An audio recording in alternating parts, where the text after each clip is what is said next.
And I want to use this as a learning opportunity more than anything else, you guys. Okay, keep in mind, this is a learning opportunity. And I think Zach has done a really good job. I can see certain things now. Typically what I do with my client is I talk to them about the 30,000 foot view before I do anything. So what Zach did at the very beginning, he's like, you guys, he did a little intro. He said some rules. Let's be happy. Let's have a good time. What I find is if you've never done this for a client who understands facilitation, and very few clients understand facilitation, we're talking about multi-billion-dollar companies that don't know. So I find that if I spend a little bit more time explaining my role as a facilitator, what we hope to do today, and some of the outcomes that we can expect to have, it puts everybody's mind at ease. Typically when I do this, if I don't explain it carefully at the beginning, I get friction right away. We're talking about C-suite executives who think that they need to put out 10 different fires and they're not going to be there in the room. They're going to fight me the whole time. So what I'm trying to do is say, guys, I understand it's a little different. It's a little odd. Who's this bald guy standing in front of you? And what we're talking about, my role as a facilitator, I'm here to surface insights from you guys to kind of unlock the institutional knowledge that you have. And more importantly, I want to focus our mind and our eyes towards customers. Who are our customers? What do they want? What are they trying to get done at work and at home? So I go through my spiel. It's really important that you do that. And some of the work that I'm going to share with you, just as a broad view, is the end product of this process. And we're going to start at the beginning. So what I do is I'll click through 5 slides really quickly. This is what it looks like. And they're like, oh, wow, this is great. So you mean we're going to get there through this process? And I explained a little bit about that. And I might even talk about design thinking. And you guys have probably heard this term. It's a buzz term that's popularized right now. It's called design thinking. And basically, you boil that down, what we want to do is give customers what they want. Instead of marketing towards them, we give them what they want. So what I want to do right now, after I understand your individual goals, each one of you guys are giving up very valuable time, and I appreciate and respect that. I promise you, I'm going to treat that with respect. What do you want to get away from this meeting today as part of this branding exercise? So I have to focus them in. Otherwise, they tell me goals I cannot accomplish in one day. Like, what do you need? So the technology officers, I need to know what to build. The marketing officer says, I need materials to push out there. I got a lot of pressure. Revenue officer says, we need to make more money. I got a lot of pressure. CEO says, they all want more money from me. I'm not ready to spend money. It's almost always the same thing, and you're going to feel that. So we want to know that we're talking the same language, okay? So before we dive into profiles, I want to take a 30,000-foot view of who your customers are. So we're going to look at your primary, your secondary, and possibly your tertiary, but more importantly, we want to look at your growth customer. You guys can see my screen, right? I'm going to write real fast, guys. Secondary, tertiary, and first. Now, we want to just talk about who these things are. Like, if you were to look at the futures community and our customers, the people inside the pro group, who do you think is the most dominant customer type? Who's this person? Are they a freelancer, an agency owner? Are they in-house creative? Are they transitioning? Who's the primary? Like, the biggest group that you see, who are they? Freelancers. Everybody needs to turn on their mic, okay? Freelancers, would you guys agree? Yeah, freelancers. Yeah. Okay, so we're hearing consensus here. So the freelancer. Okay, so the freelancer, I assume when you say freelancer, they're solo. They're probably, in their mid-20s? Mm-hmm. Right? Yeah. Mid-20s. Are they in the United States? Mostly. Most of them, okay, they're in the U.S. And if you had to give them a field, a discipline, would it be graphic design? Would it be business, communications? What do you think it is? Graphic design. Okay, that's perfect. Thank you very much. Okay. And this is my 30,000-foot view. This is a very helpful exercise whenever you do core or not, to understand the client's business model. And of the percentage of the entire makeup of our customers, what percentage do you think they make up? Are they 30%, 50%, 90%? Of the total user base? Yeah. I'd say part of the pro group. I'd say 65%. I was just saying the 60s too. Okay. So that sounds pretty accurate. 65. I see some nods. Okay, great. Thank you very much. Who do you think our secondary user type is? Small agency owner. Yep. Okay. Small. That's like furnace, right? Mm-hmm. Okay. Okay. When we say small, how big is their agency in revenue? Oh, revenue-wise. Yeah. Mid six figures. Yeah. So like 300-400K? Yeah. I think that's on the Yeah. high end. That's on the high end? Yeah. 200. Let's say like 350? Yeah. 350? That works. Okay. They probably would have a couple of employees, like two employees, maybe 3 people total? I think I've seen between like 2 and 5. 2 and 5 people? Yeah, 2 Yeah. to 5. I Okay. agree. Good. I like that. What percentage do you think they account for the total pro group user base? Maybe 15%, 20. Okay. That sounds about right. All right. That's cool. And what is their background? Are they a creative person or are they business, marketing, communication, something different maybe? I think they're mostly creative. Marketing. Creatives that got Works pushed too. into like more management positions. Right. Creative, marketing, Mm-hmm. their management. That seems to fit with their profile, right? Yeah. They're probably a little older. What do you think? How old are they? 35. Okay, 30-ish? Yeah, right? mid to late 30s. Yeah. Okay. That feels pretty good. All right. And then we would go on. And so what we do is we quickly sketch out each of these profiles because we want to know where we want to go deep first before we go and start building profiles. Now we're starting to get a sense of what's going on. Now, what kind of customer do we need to get more of that we're not getting more of right now? Who are these people? What do you think? Where are the rest of the 400 other people that are not a part of this pro group? I think like larger. Go ahead. I was gonna say larger agency owners that maybe even want to get even bigger or want to run the company more efficiently. Okay, so that's one type, larger agency. Kim, what were you going to say? Oh, I'm sorry. Go ahead. Yeah. No, go ahead. No, that's exactly what I was going to say. Okay, do you think, what about students? Yeah, I was going to say Yes. there's a lot of schools and colleges that would use this as like part of their curriculum. Okay. It's kind of steep for them, but we just want to think about that, right? Right. So that's where our growth is going to be. And so we this is where you guys are going to give your clients the biggest bang for the buck because this they know, this they know, this they don't know anything about. Because like, yeah. So then how do we build a profile around these people because we don't know anything about them? What we do is we look at competitors that actually attract a large group of agency owners or student school population. Is there a company out there that's in the education space that is attracting a lot of these people? General Assembly. GA? Yeah, they do a good job. Mm-hmm. How about On an a smaller online level one? type ed? Type ed, yep. Yeah. Community colleges. But online, because we're competing against online people, right? Mm-hmm. So GA is, what is that called? High, like hand-to-hand combat. It's small groups. They come in, they do the courses, and they're gone. It's more traditional school. Type ed Creative is Live. Creative Live. Mm-hmm. Skillshare.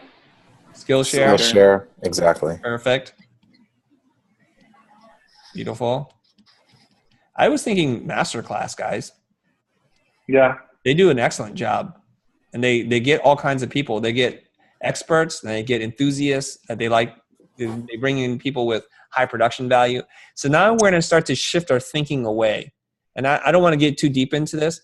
And typically here, I would say like, okay, what is the freelancer's objection to becoming a pro member? What are the top 2 or 3 things, you guys? Money. Price, Price. right? Yeah. And the value of content. Can you expand on that a little bit? Like, what do you mean? Yeah. So, the number one thing that I hear when I suggest the future is, well, how is that content actionable to me? Like, what am I going to get in there that's going to directly correspond with me being able to increase value? So generally situations like that, I share a story like, oh, well, such and such had a problem with the client, and all of these resources became available, and they were able to solve that problem. You know. Like okay. So could the objection be it's a communication problem that we're not clear as to what the group offers? Yes. Okay. So, all right. Yeah. Go ahead. And I would also say, what am I getting in the pro group that I'm not getting with the free content? Right. What's I think different? that's a specific pain point. Yeah. What's different? Okay. That's great. Thank you, guys. You're going to see magic happen in a second here. I'm just going to warn you right now. Okay. You're going to see it. I don't know if you can feel it already, but it's going to happen. I feel like it's dope now. I don't have magic. Anticipation is growing. It's going to happen right now. So I say, I just want to show you the exercise. I don't want to go that deep into this. I just want to show you how we do this. So when we say price, how do we overcome this objection? It's too expensive. Articulate value. Okay. So articulate value. Okay. And they're not clear as to what you get. How do we overcome that?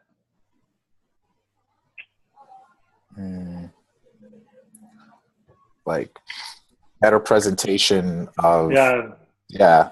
Like you can do infographics or it's okay. Yeah. So transparency.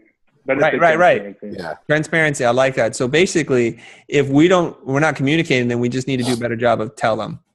Mm-hmm. Just write it in like really basic baby language so everybody knows. Tell them. A fancy word is transparency, and how we do it. The tactics could be an infographic, etc. But we're not going to get super detailed. This is high level, right? Mm-hmm. We just need to tell them. Okay. And then also small groups. Pardon me? It seems like I didn't know this, but there are Zoom calls where there's small groups of people doing this, and I think that's pretty helpful for people to know. Right. So what we would do, Michael, after this is we would go in and bullet point each one of those things, the value prop. It's small groups, and then we can profile all that, and we can just list it all out. And then this would fly like a rocket ship. Okay? And then the part about what's different is how do we solve that? We probably have to do an A-B thing, where people do the good, the better, the best. Mm-hmm. You can clearly say, here's what's free, and outline that. Right? Versus pro. A simple comparison. So all this is about communication, you guys. Okay. Now, the magic is now, you see like when we go to do the user profile, we already know what to look for. Mm. We're not bumping around in the dark. So what happened was when Zach was doing the user profiles, depending on how smart Keone was, his whole profile could be bunk or it could be genius.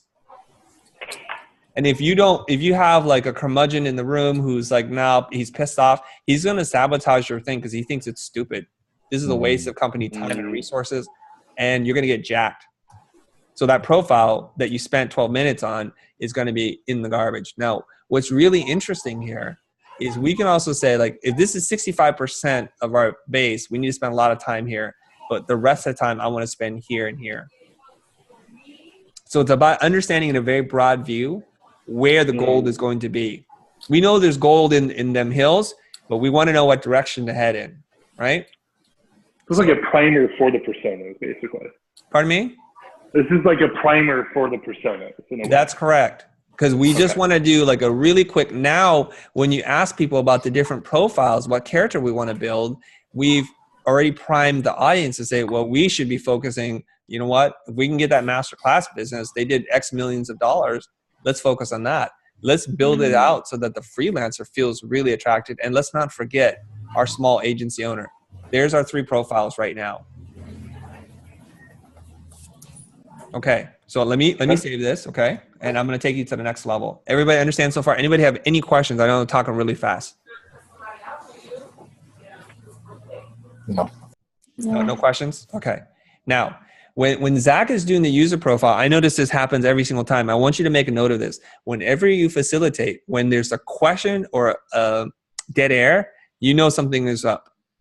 So when you start the user profiles by asking people their name, they're stuck because they have no idea who this person is. Mm-hmm. What I'm going to tell you is, tell me about who this person we should focus on. Well, we're going to focus on this freelancer. Okay, is a freelancer. Is this male or female? So what you want to do is get the easy questions out first, the yes or no, the A, B, and then the creative questions later. You want to stack them in a different order, because if I'm imagining the flow of the meeting, let me see here, sorry. It should be like this, and then it progressively gets harder, like that on a graph, okay? This is difficulty here versus this, which is it starts out difficult and then people are not sure, and then it gets easy and it gets difficult. So it's kind of a wild ride. Start here easy. So let's talk about let's design some easy questions first. Okay. Who is this person? Who is this? And what I want to describe to everybody, and you guys can use this exact language. It's worked really well for me. And people smile. I say, are you guys a fan of like CSI? Like, yeah. You know, the forensic team, they come in, they figure out who did it. They look at a shred of hair and a blood spray pattern, and they start to kind of inhabit. If you guys were fans of Hannibal, the TV series, or not the TV series, but the movie, that's what happens. And this is our job today. We're going to be these kinds of forensic detectives, except for there's no dead body, thankfully. But what we're going to try to do is we're going to inhabit the mind of this person. We want to know who they are. We want to start to think and walk and empathize with who they are. So who are these people? So we know they're freelancers. We know that. We know that they're in their mid-20s, right? Like say 25, 26, something like that. Are these predominantly male or female? What do you think? Male. Male. Our demographics say it's male. Yeah. Okay. And we know that they're designers. So now we kind of figure out what city do they live in? Where do most of our people come from? They're going to be in a big market, right? Because you can't be a freelancer and be a small market. Yeah, it's a major market. LA, New York, right? Exactly. You see, so what I'm doing here is I'm going to build something, believe it or not, that's going to be something like this, where we send people down a chute. And the chute is built on logic and reason. So in the beginning, it's kind of abstract. We don't know. And it's going to get really simple here. So each one of these things leads me to the next thing. Because they're a freelancer, I know they're not that old. We know that they're male. And freelancer, you have to work in a market. You know that. Logically, it's got to be in a bigger thing. Because it's hard to be a freelancer in Kansas City. It's just tough. There's not a lot of work for you unless you work remotely, which is also an option. We made an assumption. Does this person work remotely most of the time? Do freelancers do that? These days, yes, I think so. Anyway. Okay. Should we make the profile that they're working remotely then? I think that's a small percentage. I think the majority of these freelancers are not remote. Okay. Really? Like they work in-house, right? Not necessarily in-house, but in the same city as their clients. So they can see them? Okay. Yeah. Okay. So you notice how right now Zach and Keone might have a different opinion. Mm-hmm. I will not move on until I get them to kind of figure it out together. Yeah. I want to read the room. Right.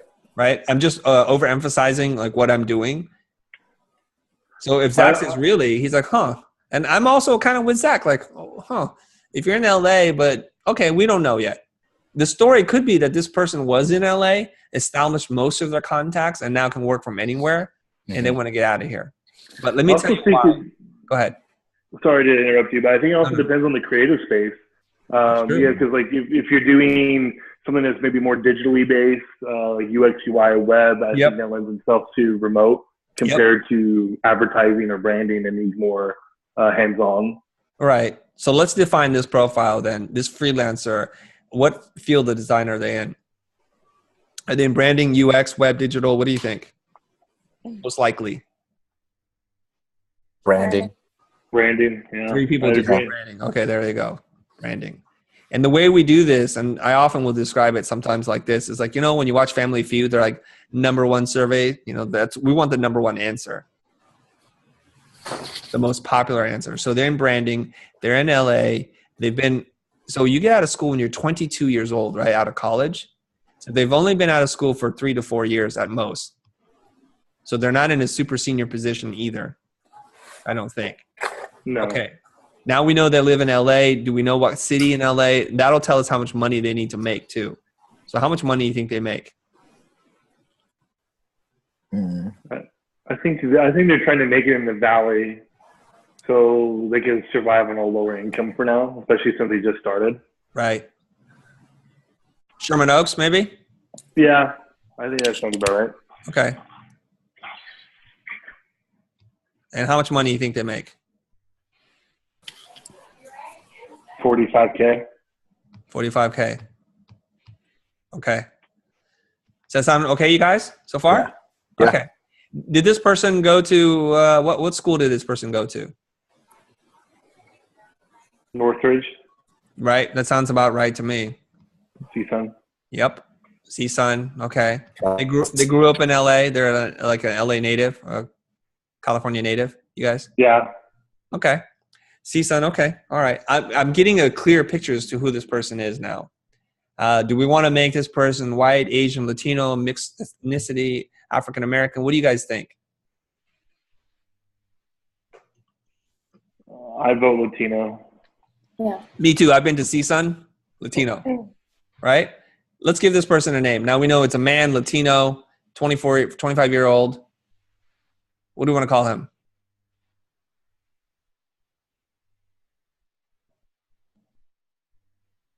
Anybody can say anything. Let's just give him a name. Robert. Robert. Perfect. It's crazy I was thinking Robert too, actually. Robert what? Gonzalez. Gonzalez. Perfect. The name is not that important, but it's just a reminder.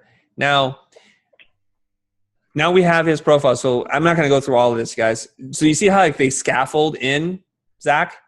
And yeah, again, it's sticky. It's sticky here. So I might not even think about the name. Sometimes I add the name as the last. It's not that important, their name. I don't want it to ever slow down. People are in the flow. And when you're in the flow, the ideas roll. So I don't want to come up with a question where people are like, what? Okay. We don't know that much about Robert yet.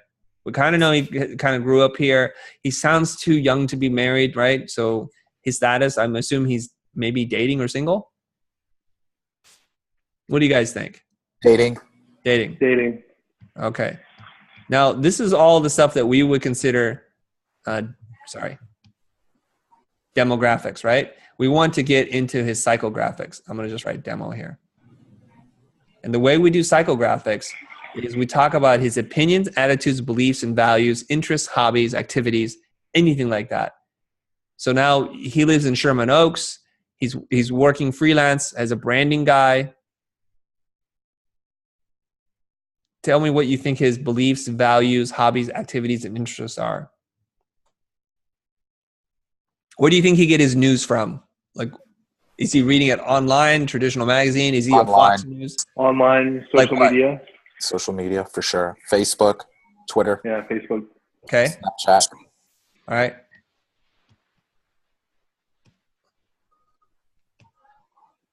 Okay. Does he read the Drudge Report, or is he a Huffington Post kind of guy? HuffPost. Okay. Well, he's Hispanic, right? Yeah. And so he's probably, you think he's like a Republican or a Democrat?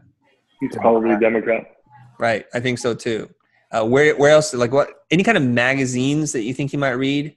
What's he into? Is he reading outdoor, what is that called? Outside magazine? Is he a Wired guy, GQ? What do you think? Wired and maybe computer arts. Oh, that makes sense. Trying to sharpen up the skills there. Any kind of movies, music he listens to? I'm trying to get an idea of who this guy is. He's definitely like a fan of the Marvel series.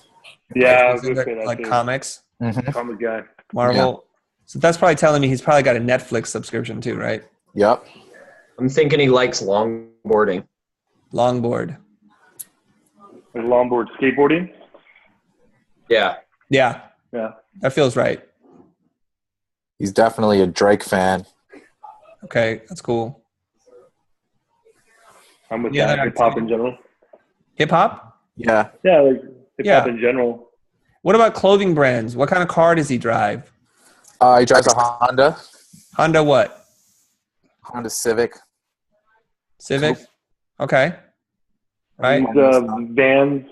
He's wearing Vans, I think. Yep. Okay, that feels right. Vans and Jordans. Jordans. Mm-hmm. Where does he go to shop for clothing? Online. Online, Amazon, yeah.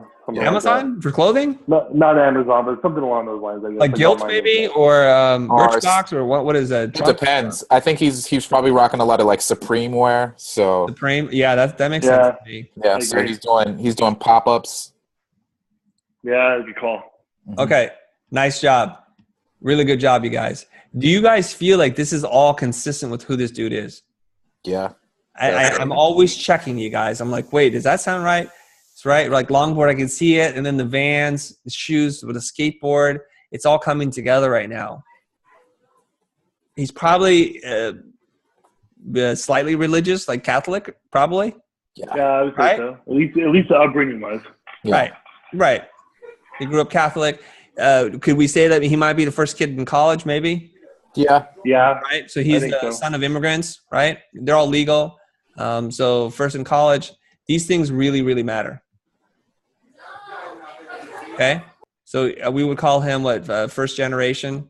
It's first gen. Yeah. Okay. So we're starting to get a little bit about who he is now. Then I get into what is he trying to get done? GTD. What is he trying to do? Get done at work and at home. I think he wants to prove himself in the creative space. I think it's big for any younger creative. Validation. Yeah.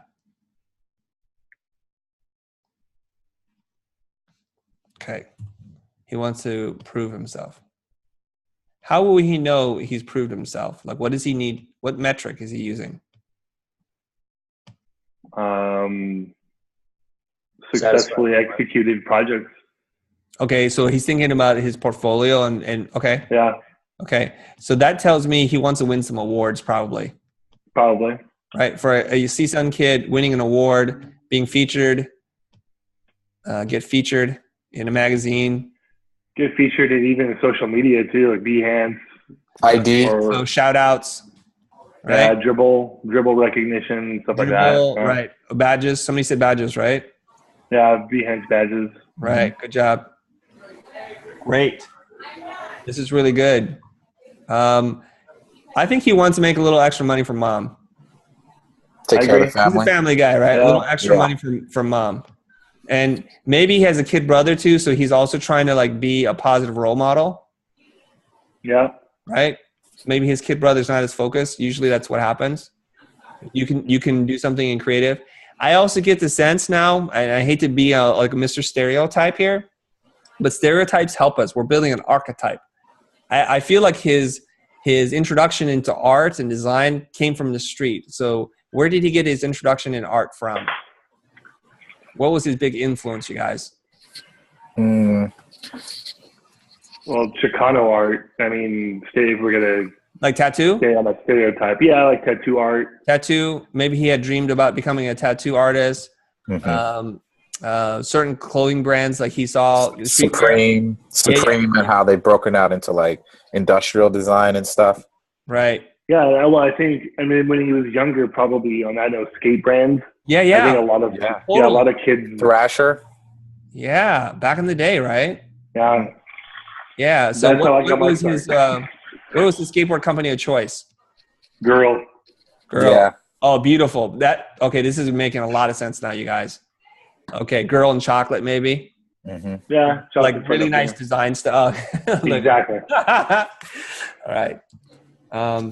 Does he have a Mac, a PC? Mac. Yes. All the way. I think so. So I assume that an iPhone? Yep. Okay. Oh, yeah. He's an Apple boy. Yes, he is. Okay. All right. So now we're not going to get into all this, but it's telling me a ton of stuff already. Can you guys get a sense of who this person is? Mm-hmm. Okay. Now, let's say that we don't have him as a customer just yet. I'm going to erase this. We don't have this guy. We don't have Robert Gonzalez as a customer yet. So we want to know what his opinion and attitude is about the future. What's his attitude? Attitude. Assertive. What does he think of us as a brand? Curious. He's curious. Okay. Yeah. Go on. Authoritative. authoritative. Okay. He's seen a lot of free content, right? So yeah. I think he's curious, like, gosh, this has been good. Like, I wonder what else is on the other side. Right. I think he's still evaluating the brand. Right. So he's evaluating. That's good. That's a good word. And a little bit on that note, he could be feeling a little intimidated in relation to the pro group. Is this for me? Am I good enough to be part of this kind of thing? Right. The thing that we keep hearing is, am I pro enough? Yeah. And believe it or not, Melinda's on here. So a lot of people think, my God, Melinda's complaining and she's the rookie. She makes more money than me. And she's the rookie. So it's intimidating. Mm-hmm. Does he trust us or is he skeptical? Skeptical. Okay, good. He's skeptical. I like that he's skeptical because it gives me something to work with. Right. Now, we don't want to design these profiles to be super easy to slip right into it. And they're like big fanboys from the beginning. Okay. All right. So I already had some ideas about how to bring this dude in as a customer already right now. So let me hit this. I'm going to hit save. Okay. So this is, and does he have a general outlook in life? So first is attitude towards us as a brand. And sometimes it's indifferent. Mm-hmm. Sometimes it's, we have no idea. And and then we want to know his general attitude about life. What is he? Is he an optimistic guy? Is he hardworking? Is he sweet? Is he loyal? What do you think? Like, how to describe his personality, you guys, his outlook? I think he's totally optimistic. I think so too. I think he's one of those guys that think that design can change the world. Right. Yeah, especially a younger millennial. Yeah, I completely agree. Yeah. Definitely hard worker. Yes. He likes to grind. Mm-hmm. Right. He had to earn his way through college. Like, no one handed him. Yeah. Right. Yeah. So he's earned his money. So he's careful about how he spends his money. Yeah. Yeah. I think it's a really good point. Right. I think he's a dreamer. He's a dreamer. Huge dreams. Yep. And he thinks they're all achievable. Yep. Optimistic. He wants to change the world. He's a grinder. To T1's point, like unstoppable. He feels unstoppable. If I work hard enough, it's going to happen. Okay. That's anything's possible, right? Mm-hmm. Yeah. Anything is possible. I get Gary V mindset almost. Yep. All right. That's good. Gary V is a hero. Yeah, I would say so. And I think at home too, like he's got his homies too. This is a good family unit. You know, the kids he grew up with. Yeah. I'm just going to write there, like he doesn't want to lose his roots with his home. He's grounded. He's grounded. He really is. I think he has a great appreciation too. What is that called? Appreciative. Mm-hmm. Grateful. Yeah, grateful. Thank you. That's the word I was looking for as I'm trying to scribble this thing. Grateful. Now I can write pretty fast. I can write slower on a Wacom. But okay. Now this is probably totally unintelligible for you guys, illegible. Now, you guys already get a sense of what the solutions might be for this kid? Can you start to sense it already? Like what's happening here? So I'm going to do in red right now. So look at this, guys. He is curious. He's evaluating. He's a little intimidated. Okay. That means that we have to speak to him in ways that makes him not feel intimidated. And he's asking, am I pro enough? These are challenges he's going to have. Okay. And he's really into streetwear, skate brands, but he likes design like girl. So the aesthetic needs to reflect him. Right. He's really into like comics and Marvel, superhero things. And he's living the superhero life himself. He's living the dream. There's a little hip hop vibe here. I'm getting that pop-ups first in college. Okay. We need to earn his trust. We got communication. What's he getting out of the pro group? I think it's really important for him. Right. So you see, like he wants to prove himself, not lose touch with his roots. Right here. Case studies. Yeah. And if we talk to him about getting recognition, getting featured, calling him out, like this gamification thing. Mm-hmm. This is really important. This is a source to level up. Yeah, this is a great space to level up. Again, it goes back to communication to me. Right. Now, if you do this right, the ad copy starts to write itself right now. It's writing itself. And this is the beautiful part, right? So the last part of this exercise is this. Not the last part, but the next part. Okay. Chris, really quickly, are you saving these? And if so, could you send them to me? Yeah, of course. Let me, I am saving it. This call is being recorded too, guys. Don't panic. Cool. I am This saving is gold for me, so I appreciate it. Okay. All right. So I'm glad we got together to do this, guys. And I'm just doing this ad hoc right now, okay? Because I don't have my framework in front of me. Usually I need a little something. Okay, so what I'm going to do now is check this out. I'm just going to draw 3 columns here. And I'm going to say, like, this is the problem. This is what is at risk. And this is the solution. Okay? Now, he's trying to do a bunch of things. The things he's trying to get done. And if it looks something like this, guys. He's trying to get, prove himself, win awards, get featured, shout outs, make a little extra money for mom. I should have highlighted in red. I'll do that now. Give me 1 second. A little extra money for mom. So money's important. It's not just all about glory, right?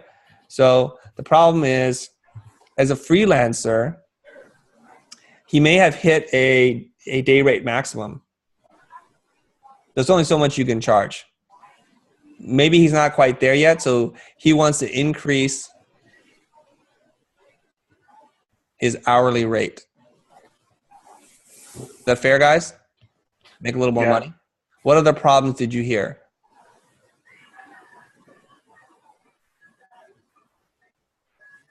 He wants to get some recognition and have some level up his design skills. So I think on that note, to get recognition, he's looking for better clients that'll give him the opportunity to create better work. Maybe he's doing more production level work right now. Yeah. And maybe he wants to level up in the kind of work he's doing. Okay, so this get more creative. Yeah. Right? That sounds about right, man. A lot of those kids wind up doing production art. Exactly. And he wants to get away from that. So we're going to say that move up the food chain. Yeah.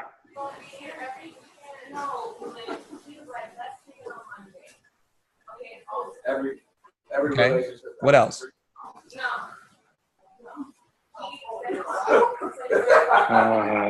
Let's look back here. So we started here. He's a freelancer. He doesn't know if he's pro enough. So you know what? A problem is he didn't get the training he wanted from CSUN, because it's a good program, but it's not a great program. So the problem is he needs to get more skills, right? Let me see here. Better clients, move up the food chain. Get more skills and feel more confident get better at some skills so you feel confident. That's right. Skills. Maybe he wants to learn more about branding. Yeah. That's the space he wants to be in, and he's too low in the food chain. He's still working on making logos, and he wants to move into doing identity systems. Right. Yeah. And the language of branding. Yeah, totally, exactly. Right. Okay, check this out. I'm going to do this. On the fly, tables and charts here. Who needs Keynote? All right, guys. Okay, so what's at risk if he doesn't increase his hourly rate? Either it's emotional, physical, whatever. It could be perceived real. Can't pay the bills. Okay, can't pay the bills. Is he still living at home? Most likely. Yeah, probably. Yeah. At that rate. Lack of independence. Yeah. And it's hurting his love life, man. Right? That's true. Yeah. Okay. And he really wants to help his mom. So that's a problem right there. That's what's at risk. His mom's getting older. She can't do the work that she's doing. So family stability is at risk? Yeah. Okay. That's great. Family. I'm just right that they're at risk. Mm-hmm. Okay. All right. Recognition. He wants to get some recognition. What's at risk if he doesn't get recognition? Not being seen by the big game, like the larger whales, potentially. Right. Lower exposure. Yeah. Weaker resume. Right. He stays in the mom and pop world. Yeah, self-esteem. Self-esteem, man. Whatever else. What did we say? Lower exposure, self-esteem. What was the middle one? I forgot. Smaller client base. Okay, smaller clients. And he's going to feel stuck. Yeah. So I try to address as many things as I can think of. And so this exercise becomes much easier when we can actually think about a person in our lives that we can identify with.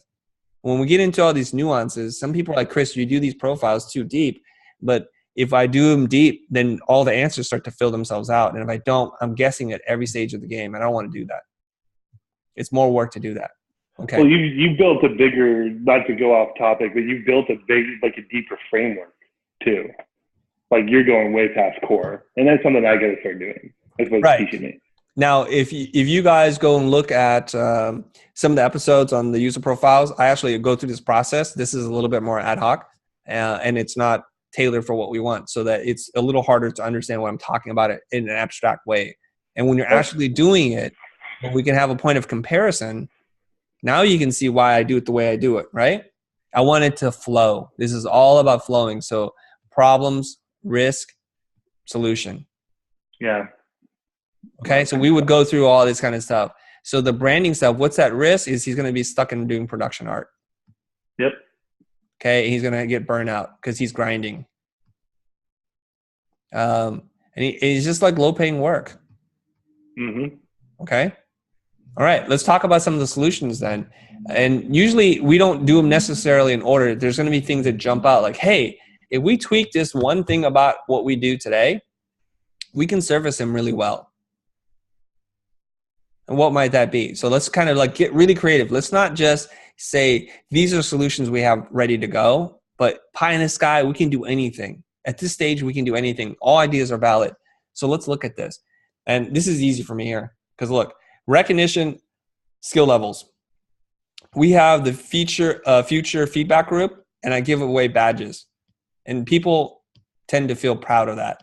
So little bits of recognition, right?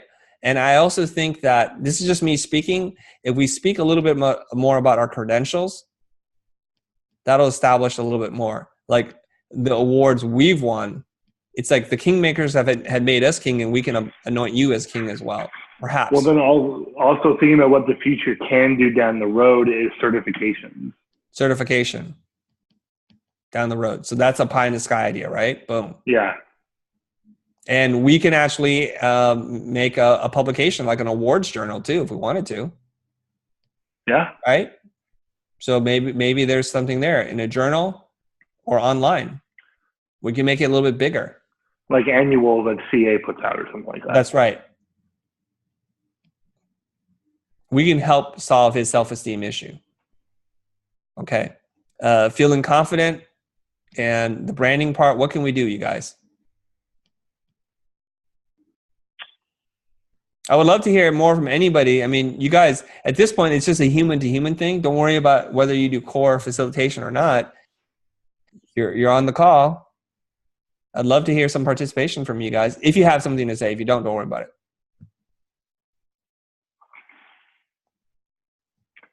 So for branding courses or branding guides. Yes, thank you very much. So courses, guides, excellent. Workshops. And I thought about something. Since there's a level of trust and distrust, if we do something in person so that he can come and meet people and see a little bit of the community, it becomes really real. I noticed something wonderful that happens whenever we have a meetup or we do a workshop. The attendees bond in ways that you would never expect, and they become lifelong friends. So I think in person might be good for him. He's such a family guy that maybe some of this digital, like there's a bunch of pixels on a computer screen. So that gets me to think, workshops might be the way to go. Yeah, at least experienced mentorships. Yeah, okay, some mentorship. For feeling confident, would that also work for him to actually meet up people in person and just have that sense of community as well? No, I agree. That's exactly what I was thinking. Under confidence, it's like find a mentor or, a colleague that's in a similar situation, grinding away, that's got similar goals. And like Behance, they have those meetups too, where they have like the portfolio reviews. Oh, okay. That could be somewhere in here too. The recognition, feedback, better clients, portfolio review. I'll write it here. That's a good suggestion.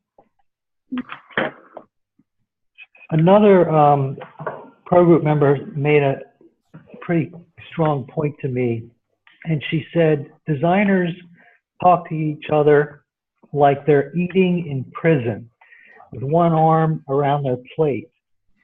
And that really struck me because I've experienced that in my years. Yes. Just trying to be friends with people in my own field who I have a lot in common with. But this group allows that to happen because people are spread out all over the world. And so you can get that mentorship from somebody in another market. Yes. You know what it is, Michael? What? That people are very protective of their little secrets. They don't want to give up any competitive advantage. That's what you're describing, right? That's why my arm is around my plate. It's like I got to hold this really tight. But in our community, and also clients too, right? There's fear of losing clients. And this is very open and sharing. Right. This is amazing to find in the design community. And I think it happens because I can talk to someone in Toronto, in the Netherlands, in Chicago, and we're not really competing each other, but we want to help each other because we know we have a lot in common. Right. So those are some points that we're going to need to hit. It's diverse. It's international. Sharing, transparent. Did we lose Zach? Right. No, I'm still here. I just had to turn off my video. Okay. Some people get booted out and I have to like monitor them. Okay, we're good. You guys good with this so far? So then from this, we would write the user journey. Now that we know so much about them, I would write a user journey about how they come to find out about school, why they engage, why they return, why they buy, why they recommend. And I would go through that whole process. I'm going to stop it here and I'm going to turn it back to Zach. Okay, let me hit stop here. I'm going to save this. I will share this with you guys. Let me hit stop. Where is it? Boom. So any questions so far, you guys?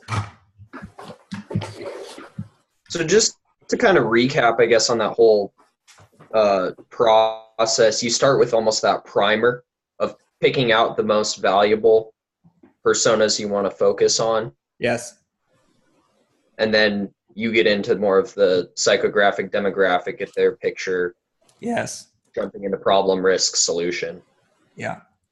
There's a thing that my business coach taught me, and he read in a book, I forget who it was, but one of the guys that was one of the lead guys who invented the atomic bomb with Albert Einstein, brilliant physicist. His whole theory was, we kind of have to have an idea of what the solution looks like for us to solve it. Right? Are we looking for a virus? Are we looking for bacteria? What are we looking for? Because that's kind of the wall we need to hit. And this is a term. It is a term. It's called the 30,000 foot view. And that's like the elevation that airplanes fly at. So at that point, you can't get into any details. You can't really see people. You can just kind of see the general landscape. And from there, it's an incredible view because you can see the community you built is just south of a basin that might overflow with water and everybody's going to get flooded and die. And so we're looking at it from a 30,000 foot view. Some people say 40 or 50. It's 30,000 feet. That's the term. So you're going to come in and say, guys, and business people understand this. Let's take a 30,000 foot view of who our customers are, and we'll quickly move through them. And I just want to know in a snapshot who our primary customer is. And they'll argue a little bit. And then we'll go, okay, let's hold that. Let's just put them all up. We map them out and we say, well, what percentage of business? What percentage of revenue? What kind of profit margins do we have on each one of these things and way we make money? And I've used this exact framework to do and solve lots of different problems. So it could be about sales channels. It could be about user types, anything that you can think of. Where do we get our money from? Cool. Make sense? Yeah. So once you have that, then we're like, let's dive in here because now we know it's this kind of person, and everybody's like coming on board with you versus like, oh, only 2 people know what the heck we're talking about. Everybody's on board, and you want to leverage the intelligence of the entire room. That's really critical. Okay, now we're going to dive into this persona. Oh my gosh, it's starting to look and sound like a real person. This is a rhetorical question, but I'm going to ask you, could you start to envision who this person is? Latino, male, 25, family guy. Like, you see how like all the little touch points in our life we can draw upon now? It seems very, very clear. Okay, now I'm going to turn it back to Zach. Still recording here. Zach, I'm just curious about getting your input because as I was listening to your profile, some of my, not so much critique, but some observations were, we're kind of designing this person and I'm not quite sure where we're going yet. And as you're doing it, I wasn't sure what the insights were. When I do it, it almost seems like put that one in the bank, put that one in the bank, and light bulbs go off in the room. And when you can do that, you should be able to go in the room and charge $5,000 to $10,000 just to do what I'm teaching you how to do right now. Right. You should, because they're going to be like, oh my God. I mean, look, me as the company owner right now, I'm looking at this and I say, shoot, Ben Burns, we got to talk. If this truly is one of our profiles, we are totally missing the boat on this dude right now. And in my mind, and entrepreneurs have this disease, they're very optimistic. When you give them a little nugget, it blows up in their mind like, oh my God, this is $500,000 we left on the table. Right. And Zach helped us to find this. Zach, what are you doing tomorrow? I need to introduce you to Betty and Mary and Kenny, and I need to send you a thank you letter after this. That's what you want. Yeah, I think my main takeaway is that I think I think the next step for me is to kind of build on the original core foundation. Yes. Because some of the exercises that you did just now, I've seen before. Yes. And like I'm not completely like just unaware of those. It's just now I get to learn how to kind of incorporate them into my overall process a little bit more and learn to be more adaptable. Yes. Now, I'm very cautious of sharing this process with you because a lot of you guys are still trying to get the foundation down. Okay, Mace has only done this twice. Max has probably done this 0 times so far because he's so new. Okay, Michael's 0. So you see, like we don't want to go bananas on you as you're trying to learn one system, as what I'm teaching you is a totally different system. It's undocumented. That's going to mess you up. So I almost insist right now, you guys, for some of you guys, go ahead and do core, get a couple of them under your belt, and then go watch this video, and then you're like, dude, right, now it makes sense. Yeah. But the rule of thumb is this. When the meeting slows down or you have weird looks and people are checking their phones, make a mental note. And if you can do it on the fly, change the script. Flip the script right away. If not, just make a note. So you know what? When I go do facilitation, I bring at least one other person with me from my team. I tell them, your only job is to watch people and tell me where it gets weird and make a note of that for me. Okay? Your second job is have thesaurus.com open on your iPhone. Have that thing bookmarked, because when we get stuck on words, I'm like, what's a good word for whimsical? Oh, delight, blah, blah, blah, whatever. They'll just spout out the words, and it'll seem like they're the smartest person in the room, but really they just have thesaurus.com open. And you need that. And I think to your point, like to be flexible and adaptable in the room at the time, I need to have more tools in the toolkit. Yes. Yes, you do. And I don't have that right now. Right. And you know, the funny thing is when you were doing facilitation, I was just scanning this book that Ben Burns put in my hands. It's the Facilitation Handbook by IBM. So you know, you guys, I'll be scanning this boy and sharing it with you guys as soon as I was about to say I would like to see that at some point. It is. It's the only copy that I know of, and it's through what is it called? An AIGA retreat that he picked up this little bad boy. So I'll comb through this, guys, and I'll distill it and break it down for you. Right on. All right. So count on that happening. Okay. It's been a really long day for me, guys. I'm going to bow out here. You guys can continue on if you'd like. And it's still recording. Do you guys want to end it? Do you guys want to talk a little bit more? What do you want to do? Well, My computer, I'll just say this, my computer was like near dead. I decided to move into a different room. Yeah. So I'm probably unable to continue a facilitation, and we're technically at time anyway. Yes. But I'm up for still talking with everybody for a little while. But Okay. I would probably want to do, if we want to keep doing that session, it have to be like another day or something. Yeah, I get it. Yeah. I'd love to talk to you guys another day and to continue this conversation going, because I've run core now maybe about 25 times. And you have me beat. I've personally found. Keone, you're chopping. You guys hearing me? No, now I can hear you. Yeah, maybe okay. If it chop out, then turn off your video. But you're good now. Okay. Yeah, I've had a lot of circumstances where I hit those awkward points, and I think I'm a pretty awesome facilitator, and I've found that the format works as core is in this basic element for very particular types of businesses. So I found that it works for companies that are just starting up that don't really have any expertise into who their customer profile is. So you have to make a lot of guesses on who they are. But if you're dealing with a company that has a really strong understanding of their client, then just jumping into core doesn't deliver as much value. And in situations like that, you're looking at, well, how do you prioritize information that you know about your audience in order to like deliver, better creative, right? But, we'll discuss another day. Okay, I heard most of that. It started getting a little robotic right at the end there, Keone. Yeah. I think the internet and the world is telling us it's time for the end of this call. Like we can't even hear each other anymore. Yeah. People are freezing on us too. Okay. I first of all, I just want to say thank you for Shabani for creating this group, and for you guys for all showing up here. This is really nice to see, and for Zach stepping up. I know it's not easy to stand in front of us because we all know it. So when you're doing it in front of strangers, it doesn't matter because they don't know Jack anyways. So I do applaud you for doing that, and just the dedication and what you guys are trying to help me do. Truly, what I said at the very beginning is what I'm trying to do, which is to create more value for you guys. Okay. All right. And for those of you guys that are kind of new to the process, now you get a little glimpse into how it's done. And maybe that'll encourage you and empower you and make you feel more confident to go out and just do it. It's okay to mess up. Totally okay. And do it. And you're going to feel wonderful. Okay. Melinda, are you there? You've been like totally silent. I see your icon, but I'm here, yeah. You sound depressed, girl. What's wrong? Well, my house almost burnt down, so yeah. Oh, okay, all right. Are you okay or no? Yeah, I'm good. I'm back home. All good.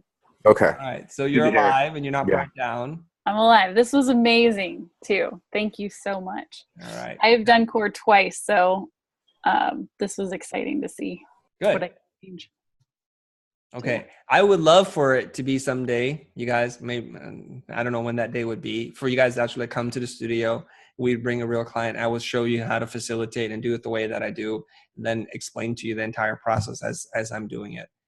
I don't know when that's going to happen, but I feel like I probably not even have facilitated as many times as Keone, which is shocking to me. When you threw out the number 25, I'm like, 25, dang. I'm probably at 15, 16.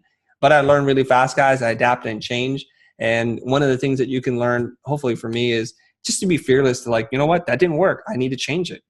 I have to change it to make it work for me, my kind of clients, and my style. To learn the notes, but to improvise, play jazz.